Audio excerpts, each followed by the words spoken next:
Good day, viewers. Thank you very much for staying with us once again. Thank you a lot to the people who subscribed, who liked, who commented, those that will reply early, those that we did not reply early. All of you are very, very well welcome. Today, we are going to be analyzing IGC 2 written submission form, the latest one required by NEBOSH, and I've been getting lots of questions that says, how do we go about this justification? How do we go about this justification? It's completely different from the old IGC report. So today we are going to be doing that. And please, if you have any question or anything to ask, kindly write down below in the comment box. Then please remember to subscribe, like, share our page. So let's dig in. As per NEBOSH, this has been required by everybody that's going to be submitting your Part 1 to 4 to ensure everything you did is entirely your work. You know why most people fail is because we don't know how smart these people are. You always think you can outsmart them, which is not possible because they have been into this business long before you even think about becoming an health and safety officer. So the best thing for you is when you are using any material, maybe from your training center, maybe you check online on Google, on any other International Labour Organization page or International Standardization Organization page, please always remember to paraphrase your word because there is nothing you copy and paste from the internet that they've not seen before. You have to express yourself. You have to show that, yes, you understand what this person is saying. You have to show that you understand how to explain, how to break down these questions to someone who does not even know anything or have any idea about health and safety. Here are the main things you have to always remember. Always remember to paraphrase your sentences and ensure you always use HSE terms and description for hazard and recommendation. This will show that you understand what you are doing and it will assist your scores. Now we are going to be digging into the part 1. As you can see on the screen, this is the new NEBOSH requirement for those of us who are going to be doing our IGC2, the latest one. And you should always ensure that the instructions given should always be followed. Here it says everything you should write should not be more than 150 words to 200 words. Some people give less information, some people over exaggerate. They just keep writing and writing, they don't know when to stop. And some, they know when to stop, but the mistake they do is they don't count. If it's about, okay, 205, 206 words, it's still okay. If it's about 156, 160, it's okay. But it should be within the range of at least 170, 180, 190 words. Okay? And if you are worried about confidentiality, you can invent a false name and location for your organization. But all other information provided must be factual. It must be real. Here is your name of organization. You can see for me, I'm putting Africa HSE LLC because this is our YouTube channel name. And lest I forgot, we are having a very good, HSE community group on WhatsApp, which I'll be posting the link down below. If you have any question, if you have any problem, all you just need to do is state your name, your country, and where you are chatting from. If you are an HSE practitioner already, or you are planning to become an HSE practitioner, or you are taking an exam and you need some guidelines on things that you do not understand. Just all you just need to do is write there, okay, I'm just joining this group. My name is Adeboye Sodiq. I'm new to this group. I want to know what health and safety is all about. Somebody will always attend to you. We have lots of professionals in the HSE community. So let's continue. The site location.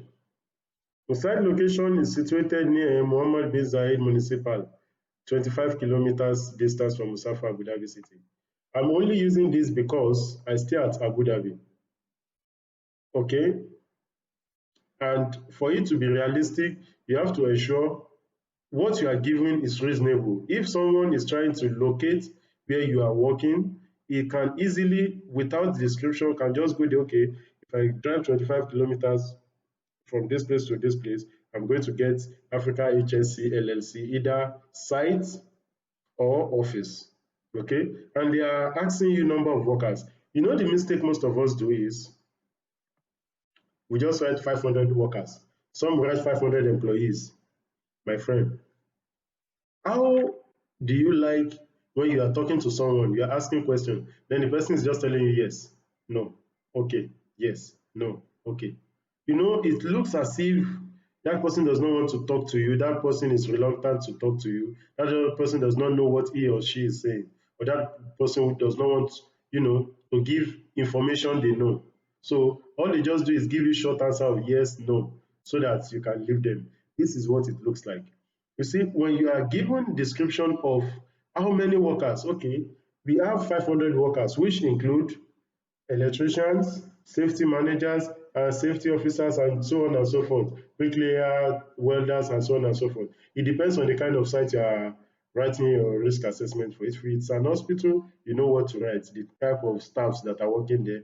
If it's an airport, you know the kind of staff that are working there. So you have to be creative to explain that, yeah, I know what I'm doing. Then when it comes to the general description of the organization, you see, the general description is very easy. General description is, okay, I'm trying to meet you for the first time. Then I asked you, can you please introduce yourself to me? Just say, my name is Adeboye Sodiq, and I'm Health and Safety Officer. How does that sound to you? You know, when you start describing, I want to know you, is meaning, okay, I'm from a family of two or a family of four. I graduated at so university. I went to so primary school. I'm in this type of an organization, a charitable organization. Who do this, who do that. You know, people will be happy to talk to you. There will be conversation. You know, both end. You can throw your question, they'll throw their question back to you. This is what it sounds like when somebody asks you the general description of your organization. What does your organization do? How do they do it? You see, here I'm saying this is just for an example. Don't copy what I write. I'm just giving you guidelines for you to know how to go about what you want to write. You see, Africa HSC LLC has been one of the leading companies in the precast construction industry, because I'll be writing about precast company, manufacturing precast concrete products in the UAE. And mind you, don't forget, do not, never, ever write UAE. Write in full words, no abbreviations, United Arab Emirates. As an independent company, the organization have built up enviable reputation for providing quality services with excellent relationship to their clients with their state-of-art manufacturing facilities. You see, this shows you understand what you are doing. It shows you know what you are saying. Then you give a little bit of credit, you see, and a team of domain experts from different departments that always strive to design, innovate, and improve by optimizing time efficiencies and cost savings without compromising quality. How does that sound to you yourself? Huh? You can see this shows you know what you are doing. It shows you are the best at explaining what you are trying to explain. It shows you know what you are trying to tell people about the company, what they do, how they do it, how the staffs, how they carry out their activities. And here, Africa HSC LLC, Africa HSC LLC is in compliance with Quality Management System, QMS. You see, I did not just put QMS. I put the full meaning, then QMS based on ISO 9001. 2015 international standard, and other local regulatory and legal standard applicable to the service. You see, this is what they provide. The kind of services they render to people are of standard, and they are following international standard, which means they have integrity. They have, they have quality management. They have everything that is needed for a company to, to meet standard, minimum or maximum standard in the organization. So, in the markets today, people only patronize companies with very high standards to verify that their products meet the agreed maximum requirement, specifications, and standard.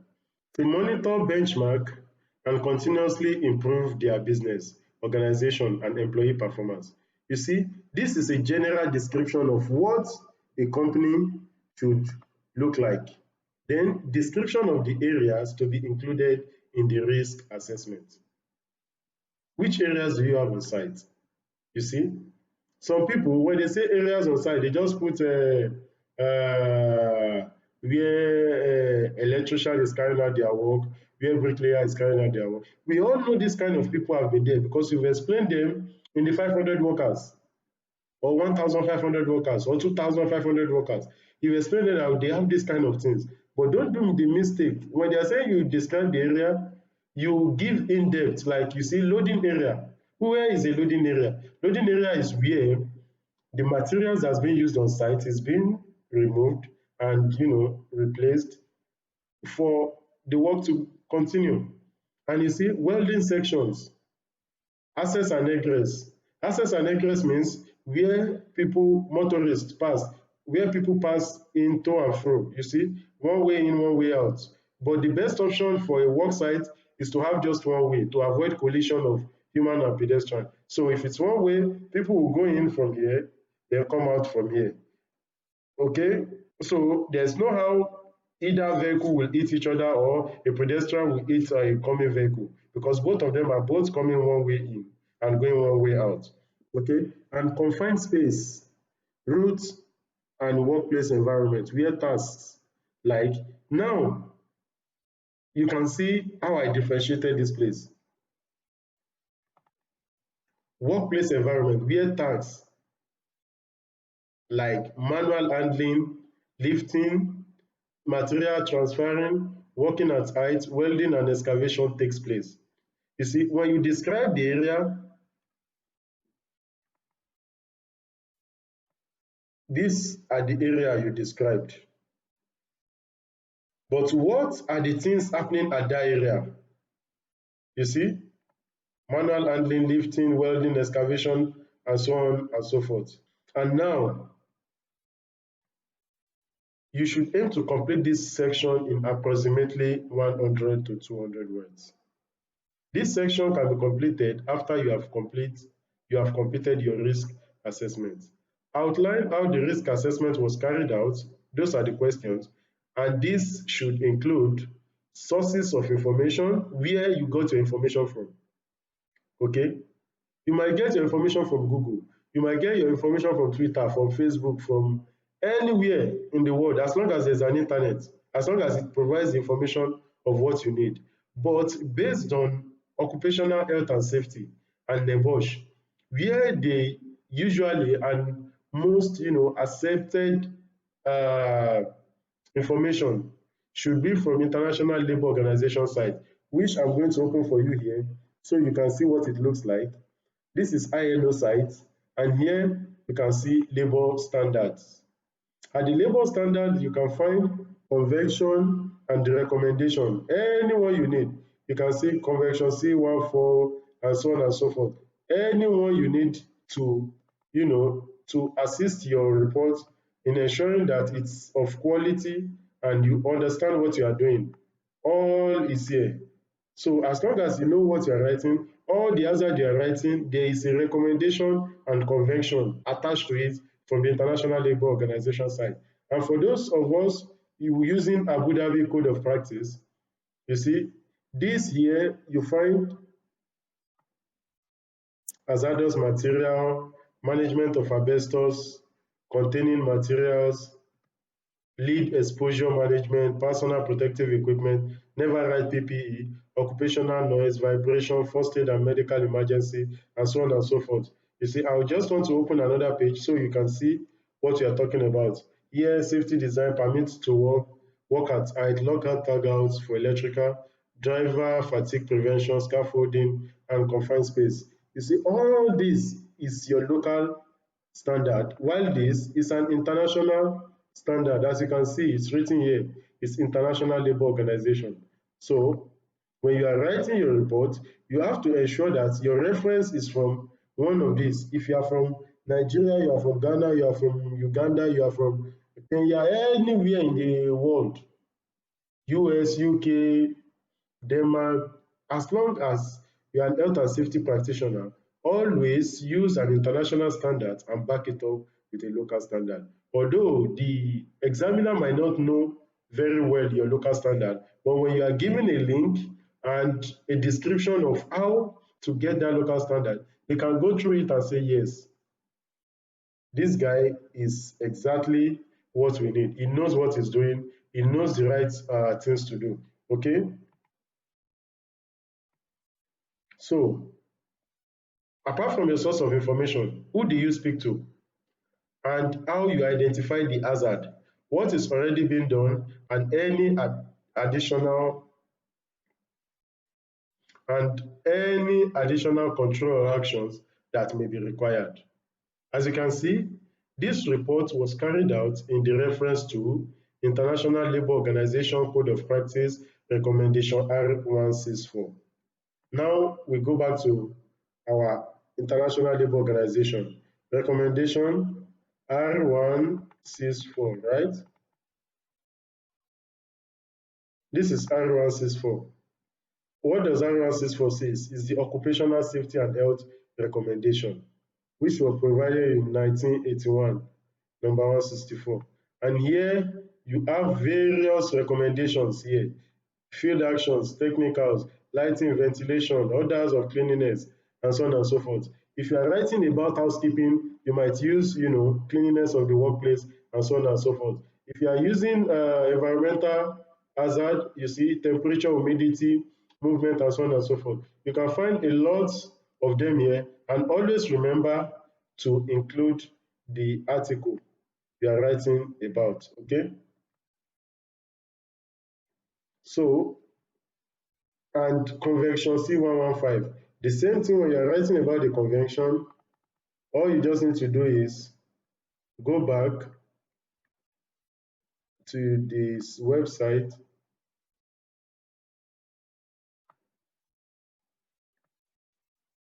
and your convention C155. Here is the convention, Occupational Health and Safety Convention, and here is Occupational Health and Safety Recommendation. So you can see this as I put this.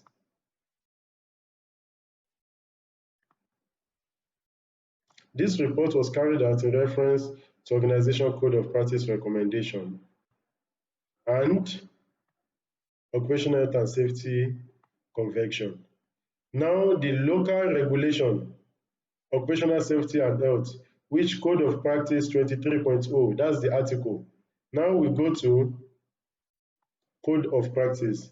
What is this 23.0? It's talking about work at height. As you can see, when you open this, also it's going to give you what you are going to do, but I won't open it now for for time consumption, because I know not all of us have the amount of internet facility. We don't have lots of internet facility to access that kind of page. Then Code of Practice 23.0 for work at height says in one of the articles that employers shall evaluate each site or operation to determine if fall hazards are present, and the workplace shall be using risk management practices as per required. You see, this is one of the article of the 23.0, which when we go to the Code of Practice 14.0 in the local law, it says manual handling and agronomics. Here you can see manual handling and agronomics. And when you open manual handling and agronomics, you'll find in one of the articles that says employers shall develop and implement control measures and safe work practices to reduce employee exposure to manual handling and agronomic risk. You see, these are talking about occupational health and safety, and it shows you understand what you are saying. If you are writing about electrical safety, you look at the article that supports what you write. Okay, I'm writing about electrical safety, then you go to electrical safety, and the lockout tag out also for electrical. If you are writing about excavation, you look for excavation, both international law and local law. Okay. As you can see, at HSC Africa LLC, lots of deficiencies were found from the main findings, which immediate management action is required, and consultation with workers was done to understand the underlying cause and immediate cause of incident in the organization. Why are we writing this? If you can remember from our checklist, here it says who you spoke to. You see, when you speak to workers, you speak to the management. Management are not always on ground like the workers. So the workers know what the underlying cause are. That the reason why this accident is happening is because they did not do this or they did not do this. That was why somebody injured this time and this happened. You see, all these things will make improvements as soon as it's addressed. And it shows that you know what you are writing in your report. And you see, places you visited, you see, inform where you got your information. Few observations are highlighted for immediate action. For example, www.oshad.ae and ilo.org. These are international and local websites. You see, the pages of code of practice, that is the local, while this is the international body, the ILO organization that we spoke about. You see, the major incidents that frequently occur in day-to-day activities during work hours, because you already spoke with the staff or workers, let's say, so they've given you insights of what has happened and what should be happening and what they expect from the management to do for them so they can execute their job, safely. The major accidents happen during lifting and working at height. You see, during when there is lifting of load and working at height, maybe lots of people fell down, maybe tools fell from height and hit someone on the head and it caused, bruises, cuts, or maybe there was broken bricks falling from height and someone putting his helmet at his armpit as guys do on site, Bas, Kalas is dead, or he has a psychosocial injury. You see, all these kind of things, chemical hazards and moving vehicle. That's if the vehicle way and the pedestrian way is the same. Vehicle is coming this way, pedestrian is coming this way. If something should happen to the vehicle brake, it might just go and collide with the pedestrian or collide with stagnant object. You see, so it is required to provide adequate health and safety supervision and training to all employees.